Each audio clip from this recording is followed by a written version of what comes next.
She did not let her grip falter. When at last the bowl brimmed, she had no choice but to turn away. In that brief moment, as she emptied the venom onto the rocks, Loki's body convulsed, his scream raw and unrestrained. The poison ate into the stone, leaving blackened scars as Sigyn hurried to wipe the bowl clean and return to her vigil. For time beyond reckoning, Sigyn remained. The myth offers no window into her thoughts, only the image of her kneeling, unwavering as Loki's mind splintered under the weight of his agony. Was she remembering laughter in sunlit halls, or simply unable to imagine leaving him alone in the dark? The venom's rhythm never changed. The bowl would fill. Loki would suffer. Sigyn would endure. In the hush that followed each scream, a question lingered, one that neither gods nor mortals could answer. Love in the dark was never simple. While the gods turned away, Sigyn remained, her presence reshaping the meaning of Loki's punishment. His betrayals had echoed through Asgard, yet her loyalty was a force the gods never expected. The Eddas offer no window into Sigyn's thoughts, recording only her actions. Blistered hands, a steady bowl, venom caught before it could sear flesh. This silence leaves space for us to wonder.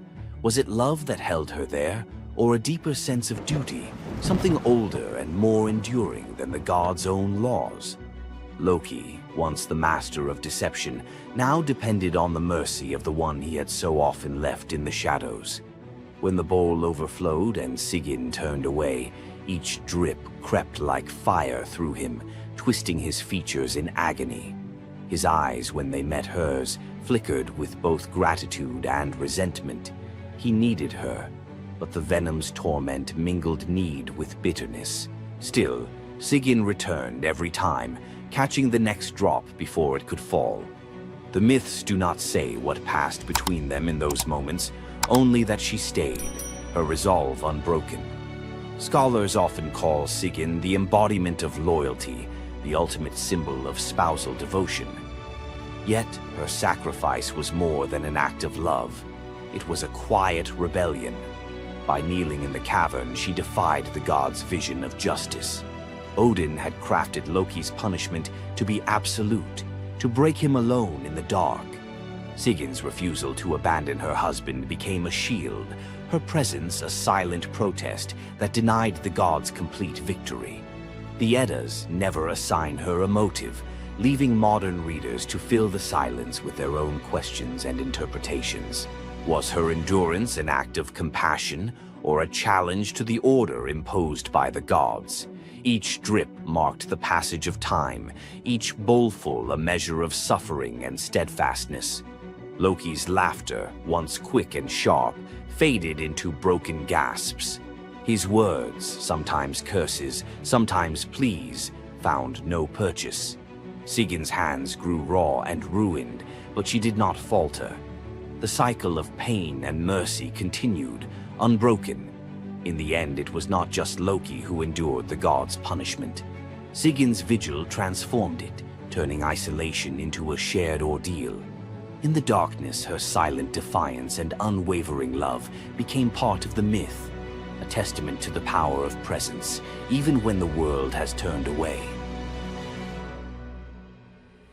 Sigyn's vigil stands as one of Norse myth's quiet marvels, a steady presence in the shadows, her strength measured not in battle, but in endurance beside the one the gods condemned.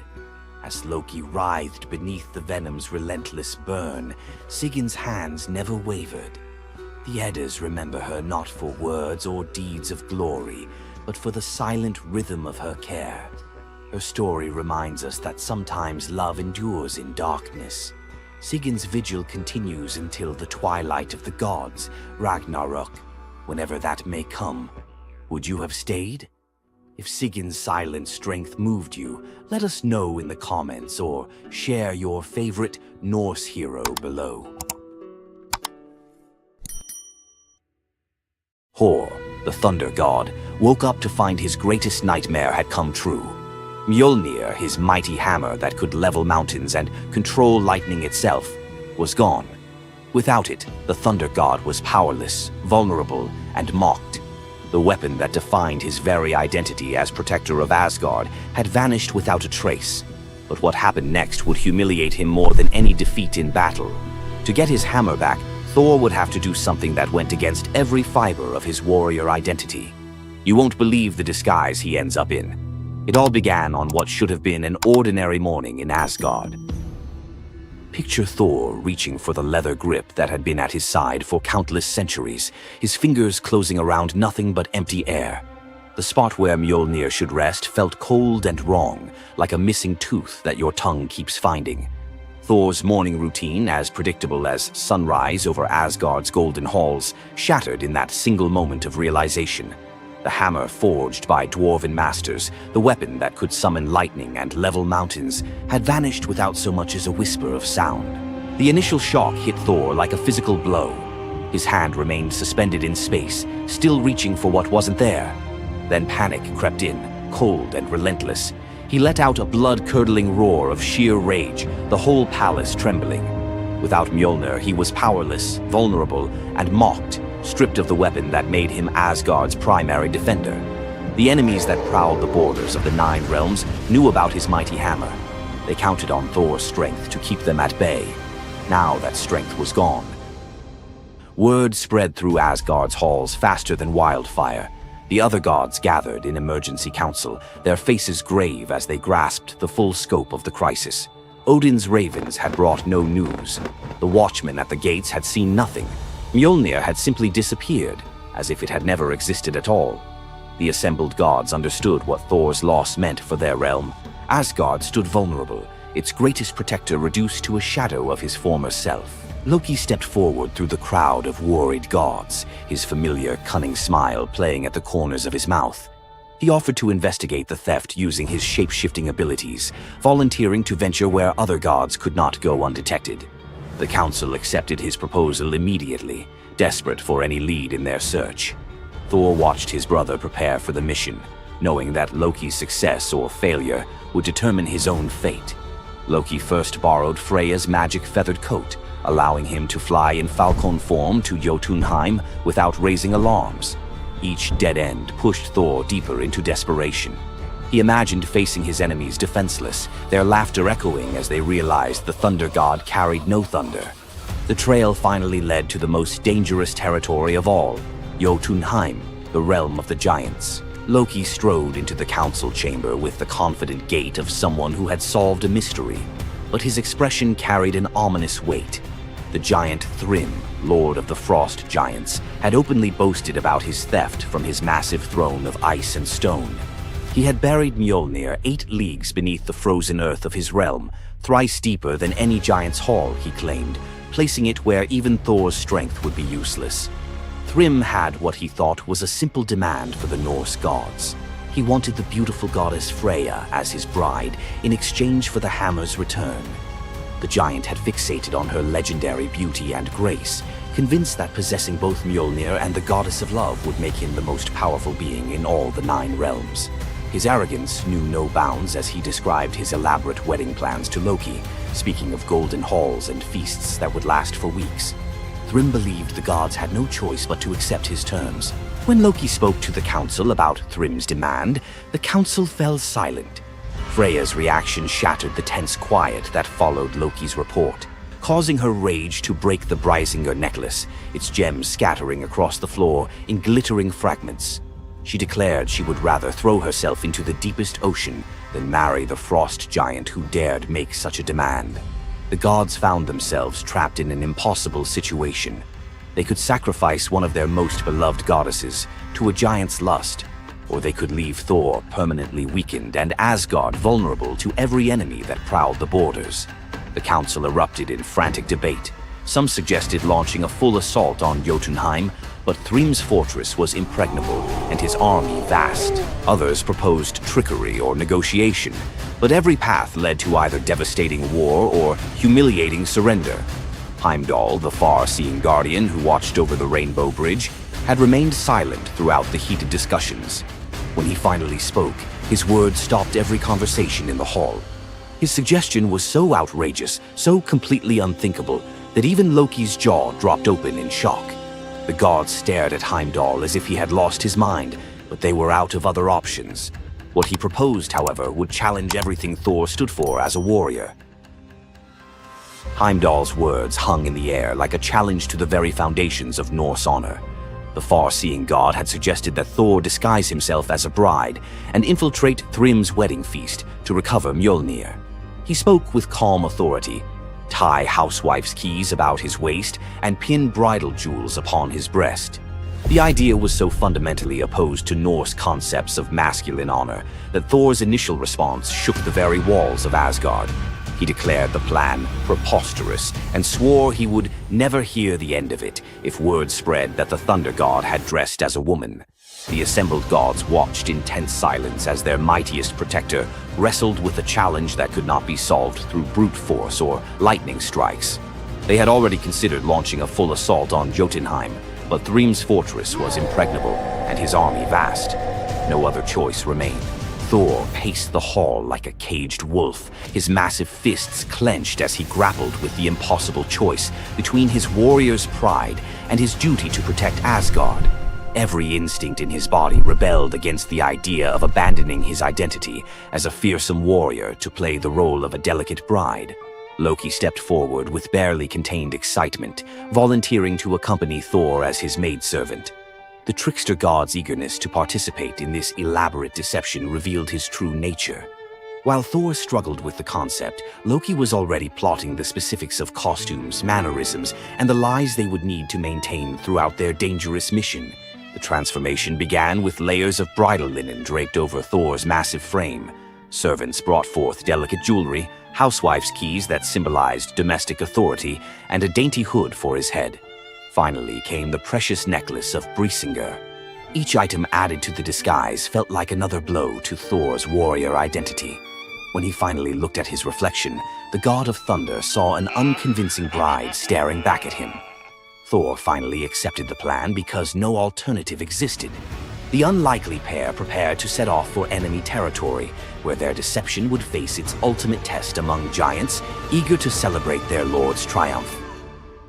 The great hall of Thrym's fortress buzzed with excitement as giants gathered to witness their lord's marriage to the most beautiful goddess in all the 9 realms. Thor sat at the high table in his bridal disguise, surrounded by massive frost giants who raised their drinking horns in celebration. The feast spread before them displayed the giants' wealth and power. Roasted oxen filled enormous platters, fresh salmon gleamed on silver dishes, and barrels of mead stood ready to fuel the night's festivities. Thor's legendary appetite struck like a thunderbolt. He polished off an ox and ate whole salmon in moments, tearing through the meat as if he hadn't eaten in weeks. 3 measures of mead vanished as quickly as if someone had poured them into a bottomless pit. The assembled giants watched in stunned silence as the delicate bride consumed more food than most warriors could handle. Thrym's eyes narrowed with growing suspicion. This goddess ate like a battle-hardened warrior, returning from a long campaign, not like the refined Freya he expected to marry. Loki stepped forward with the smooth confidence of a master storyteller. He spun a tale about Freya's 8-day fast in eager anticipation of reaching Jotunheim and marrying the mighty Thrym. The explanation painted a picture of a lovesick goddess, so excited about her wedding that she had refused all food during her journey. The giants nodded in understanding, their suspicions melting away as they accepted this romantic explanation. Thrym felt honored by such devotion and relaxed completely, his doubts vanishing. Beneath his bridal veil, Thor's rage simmered like molten metal ready to explode. Every moment at the feast brought new challenges as he struggled to maintain feminine mannerisms while surrounded by his enemies. His massive hands shook with barely controlled fury as he watched the giants celebrate what they believed was their victory over Asgard. The critical moment finally arrived. Thrym commanded his servants to bring Mjolnir forth, the very moment Thor had trained his eyes on since dawn. The servants placed the legendary weapon before the disguised bride as part of the traditional ceremony. Thor's fingers closed around Mjolnir's familiar handle, and lightning immediately crackled through the hall. He ripped away his bridal veil and roared his true identity to the shocked giants. Thrym's eyes widened in terror as he realized the bride he had been celebrating was actually the god of thunder himself. Thor swung Mjolnir, killing Thrym instantly after crushing his skull with Mjolnir, then turned on the assembled giants, and even the pleading giantess met Mjolnir's crack before the hall fell silent. The theft that had begun with arrogance ended in complete destruction. This tale reveals how even the mightiest heroes must sometimes sacrifice their pride to protect what matters most. Back in Asgard, the Aesir never spoke of the bearded bride again, though a few still hide a smirk when Thor raises Mjolnir. And we end this story with a very valuable lesson. Never steal Thor's hammer. And if you're going to, don't make him dress like a woman.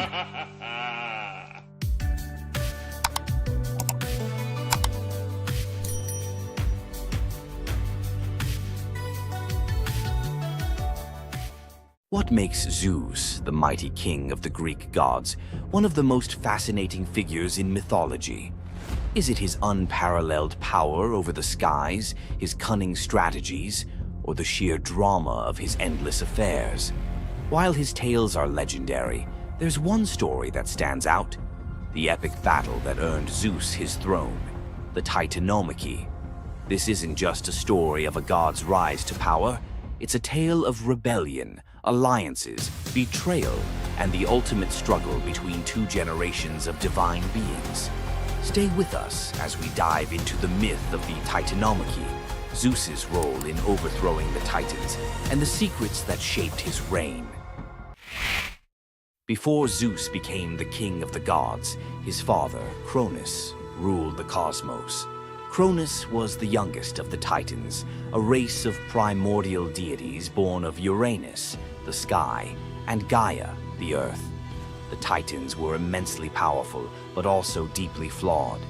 Cronus had gained power by overthrowing his own father, Uranus, in a brutal act of betrayal. But just as Cronus had betrayed his father, a prophecy loomed over him, warning that one of his own children would overthrow him. To prevent this, Cronus took a horrifying precaution. He swallowed each of his children as they were born, imprisoning them in his stomach for eternity. But Gaia, the ever-watchful mother of the gods, wasn't about to let this happen again. When Rhea, Cronus's wife, gave birth to Zeus, Gaia devised a plan. Rhea tricked Cronus by handing him a stone wrapped in swaddling clothes, which he swallowed, believing it was his newborn son. Meanwhile, Zeus was spirited away to a hidden cave on the island of Crete, where he was raised in secret. Zeus grew up under the care of nymphs and a goat named Amalthea, who nourished him with her milk. As he matured, Zeus learned of his father's tyranny and vowed to free his siblings and challenge Cronus's rule. Zeus couldn't take on Cronus and the Titans alone. He needed allies. His first move was to rescue his siblings trapped inside Cronus. With the help of the goddess Metis, Zeus tricked Cronus into drinking a potion that caused him to vomit up his children: Hestia, Demeter, Hera, Hades, and Poseidon, fully grown and ready for battle. Now united, the 6 Olympian siblings declared war on Cronus and the Titans. But the Titans were powerful, and the war, known as the Titanomachy, would rage for 10 years with no clear victor. Realizing they needed an advantage, Zeus turned to the most unlikely of allies, the Hecatonchires and the Cyclopes. These were monstrous children of Gaia and Uranus, imprisoned in Tartarus by Cronus out of fear of their immense power. The Hecatonchires had 100 hands and unparalleled strength, while the Cyclopes were master craftsmen. Zeus descended into Tartarus, defeated its terrifying guardians, and freed these imprisoned beings. In gratitude, the Cyclopes forged weapons for Zeus and his brothers. Zeus received the thunderbolt, Poseidon the trident, and Hades a helmet of invisibility. With these tools and the raw power of the Hecatonchires,